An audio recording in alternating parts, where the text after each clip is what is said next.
Hello, it's TheWrongCat here again from the Realm. It's been a while since our last video. We've had an awful lot going on internally, and basically it comes down to the fact that people have not had time to be recording stuff for the channel. But we just set up this team game and I thought I'd hop into a channel to cast it. So we've now got on the red team Realms Max, Gunboot and Stuart98 versus Realms Stawos, Milk Dragon and Pisidian on black team.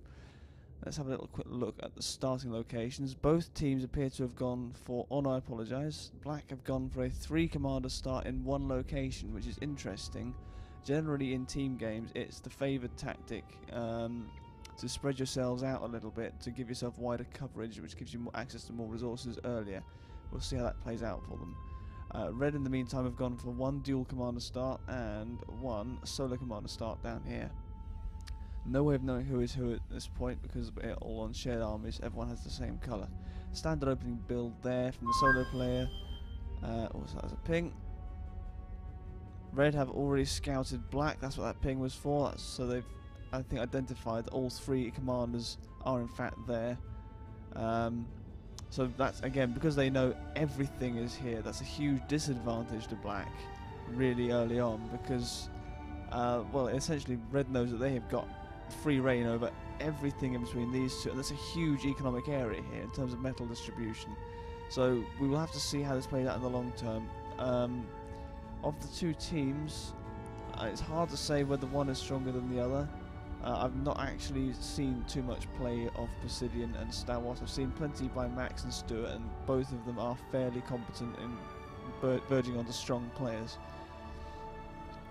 Opening build orders, as we say, seem to be fairly standard. We've got some energy storage here for red, which is interesting this early on, having 2 of those, but what it does mean is they're less likely to stall on that all-important energy resource. Black now scouting red here. I'm just going to quickly check. They don't, oh, they do know exactly where both of red's bases are now, so both teams now fully scouted. Very, very forward expansion there from black as a bot factory. Probably not within that particular radar range there, so that should go relatively unnoticed, and black are trying to contest this quite dense metal spot here, which red might otherwise attempt to claim. Expansion wise, economically, not a lot happening yet. Both teams started on fairly dense metal deposits to begin with.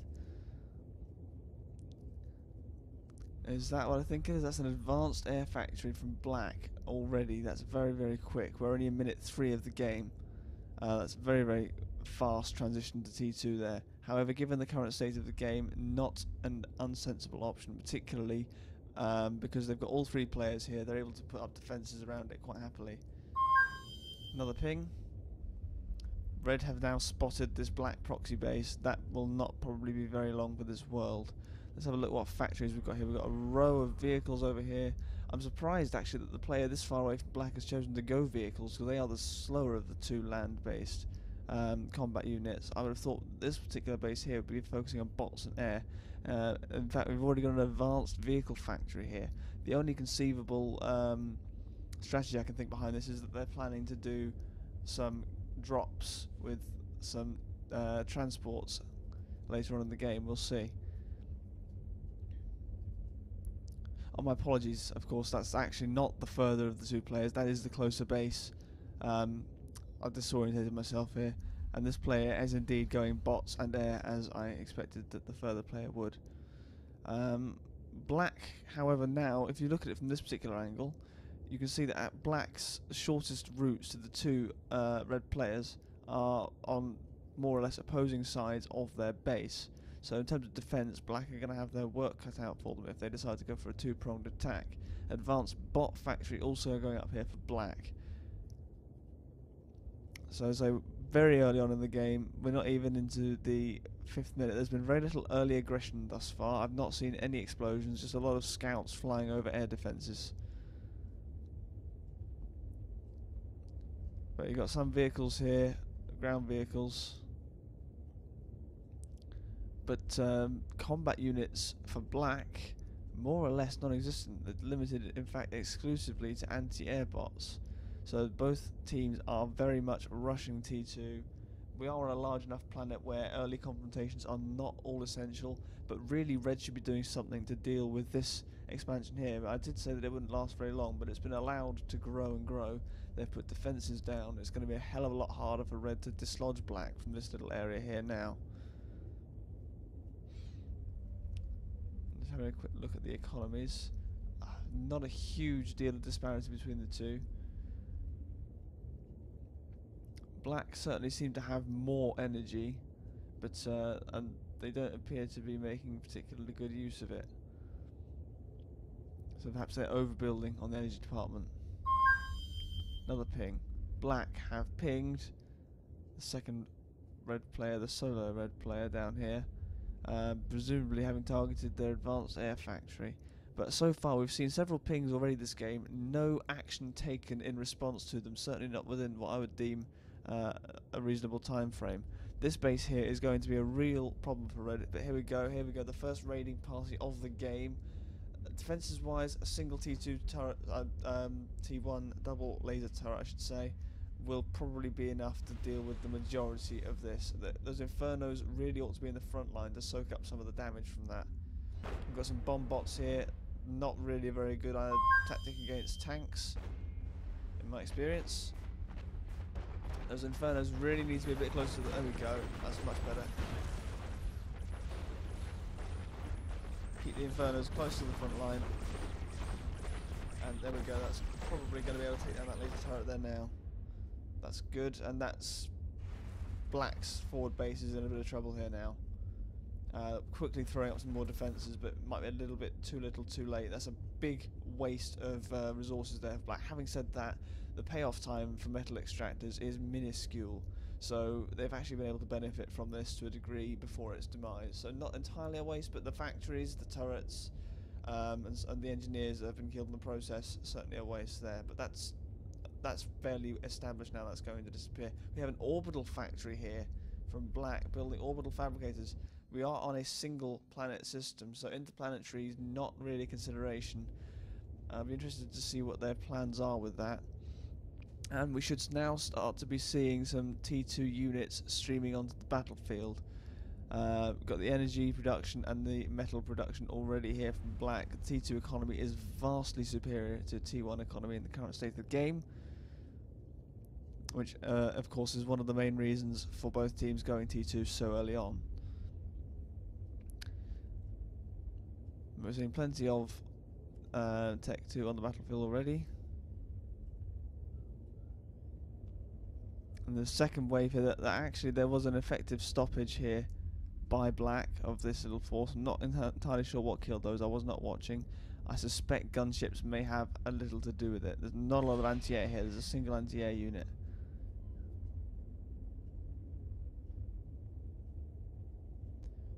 What have we got here? What on earth?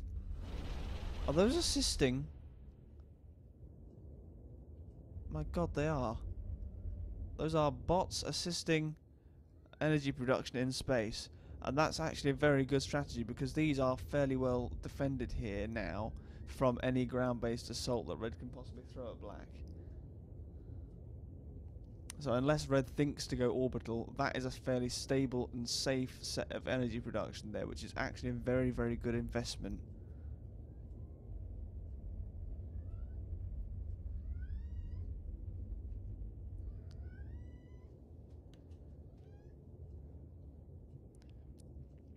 Let's have a little look over here. What have we got? More air accumulating in the Red's base.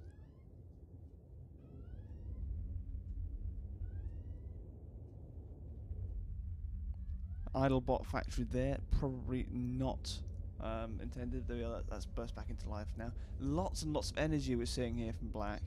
I'm not sure that they are making full use of it. I think they may have gone too much. Again, you've got this energy being built up here. I think they may be over-investing in energy, and I say under-investing in metal. They still have the superior metal production there compared to Red. Red are still going through and trying to deal with all this, but they're just not dealing with this air threat. I think Red certainly need to include a lot more anti-air in their armies as they send them forward. That doesn't seem to be really being factored into the mix in any substantial way. Second T2 vehicle factory here. This one sat idle. Really, I see that their economy is suffering a little here, certainly on energy, but T2 units, T2 vehicles in particular, are a really good investment. I'm starting to feel like Black are pulling ahead a little bit here. I know Red are now catching up, of course, on the metal, having got their T2 economy jump started as well. Lots of bot factories down here.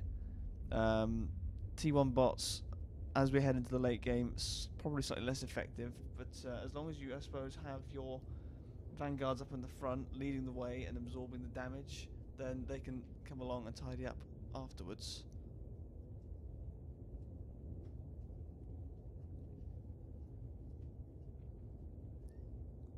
Then you've got some comments there from the players. It's a particularly strange match. It's been very, very non-confrontational so far, to be honest. I am surprised, because generally we have some fairly good players in this match. So I was expecting to see a lot more early aggression. It's just quite standoffish, really, and there's all this unclaimed mechs all scattered around the place. I mean, Red should have complete domination of all of this. The player that was here should really have been expanding onto all these metal fields and defending the engineers, which clearly were destroyed over here midway through expanding. And you got lots of, what's this? Is this an SXX being built here? Yep, that's an SXX laser platform being built by Black there. And Red have not invested in any orbital or indeed any orbital radar, so they've got no idea what's going on just yet.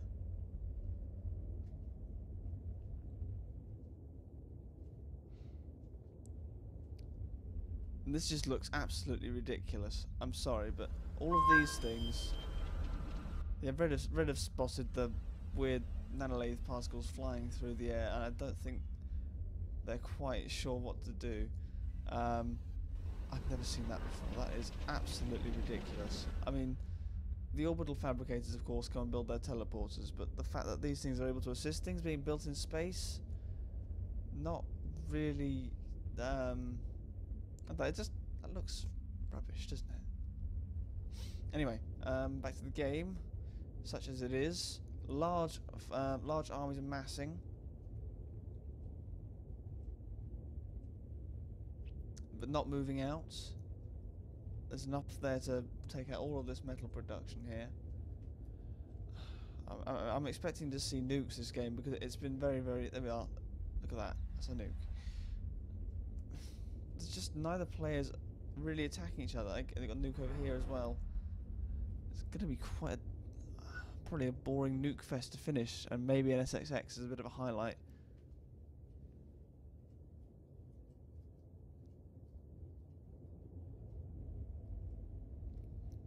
Come on, fellas. We've got a big pelter line here being built.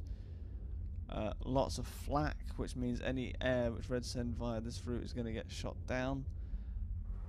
Combat fabricators here. This is the nuke. Interestingly, I believe they have a slightly lower efficiency than conventional. No, they have a very, very fast build rate.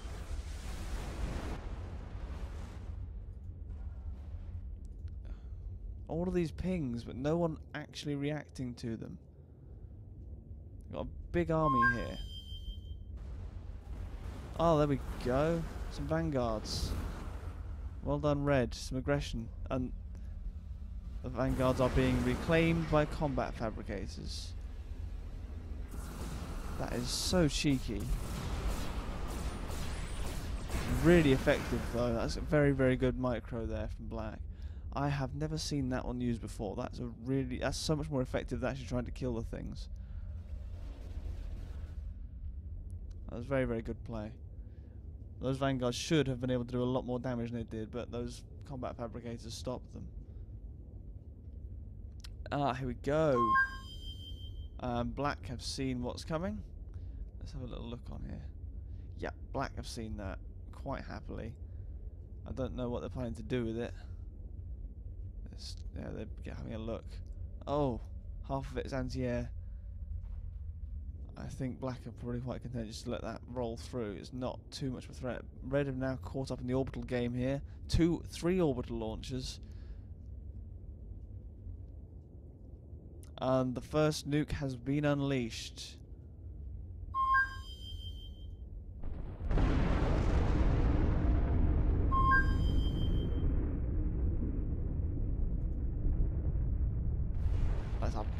big hit there to Red's energy.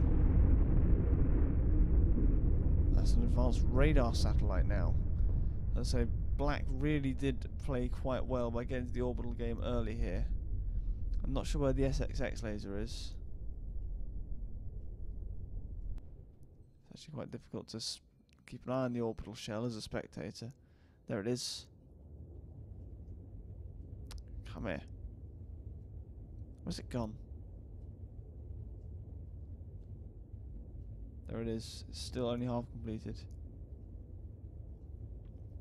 We see a nice force rolling in here from Red, and a second completely stationary over here, during which time Black have been able to completely negate any chance that force had of doing any damage over here whatsoever, because T1 versus turrets just does not happen in this particular build.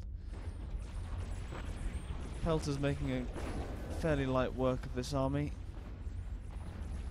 Not sure whether this was really worth the investment here from Red. And they're slowly pushing through, but that's vastly reduced the size of that army and the effectiveness. Those Infernos have been completely smashed by the artillery. They've even had a chance to get near. I've got Shellers and Vanguards and all sorts over here. I really feel like Red is playing a losing game here. They've got a nuke here ready. I'm not sure why they haven't fired it yet. They've probably forgotten about it. It just seems like Red is not really paying as much attention to the game at this point as Black is.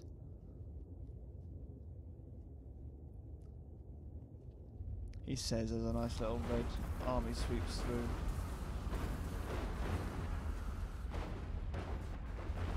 But again, headed off by these Shellers. Shellers are fantastic counter to Vanguards, of course. That must have been a nuke.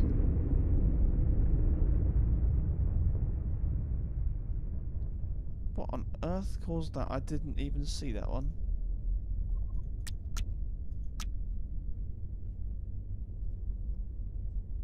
What was that?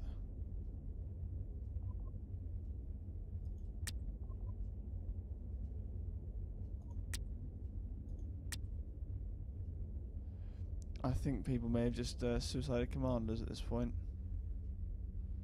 Oh no, that was indeed a nuke.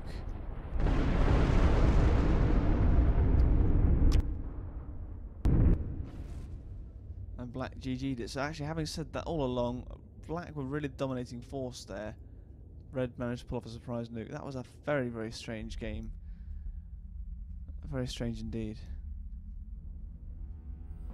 Yes, well I shall go and talk to the players now, and if this thing makes it onto YouTube, I suspect it might not, because I'm not sure whether you heard my cat appear halfway through that. But if it makes it onto YouTube, then I'm sure the players will be interested to see how that looks. It was a very unusual game indeed, but thanks for watching.